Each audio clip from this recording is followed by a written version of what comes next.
Present అందరూ software ఆ software job కోసం ట్రై చేస్తుంటే ఈ వీడియో ఎండ్ వరకు చూడండి, మీకు 100% యూజ్ అవుతుంది.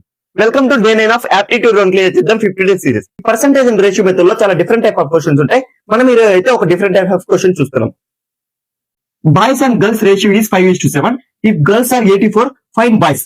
ఇక్కడ బాయ్స్ అండ్ గర్ల్స్ రేషియో ఇచ్చాడు 5:7. అంటే బాయ్స్ రేషియో వచ్చి 5, నెక్స్ట్ గర్ల్స్ రేషియో వచ్చి 7. ఇఫ్ గర్ల్స్ ఆర్ 84, 7 రేషియో ఇచ్చినప్పుడు 84 మెంబర్స్ గర్ల్స్ ఉన్నారంట. అప్పుడు 5 రేషియో ఇచ్చినప్పుడు బాయ్స్ ఎంత మంది ఉన్నారంటే ఫైండ్ అవుట్ చేయమన్నాడు. ఇప్పుడు మనకి టోటల్ గర్ల్స్ ఎంత మంది ఉన్నారో తెలుసు, గర్ల్స్ రేషియో తెలుసు. అలాంటప్పుడు మనం ఒక రేషియోకి ఎంత మంది స్టూడెంట్స్ అనేది రావచ్చు, అంటే గర్ల్స్ ఎంత మంది రావచ్చు అనేది మనం ఇప్పుడు చూద్దాం. 84 డివైడెడ్ బై 7.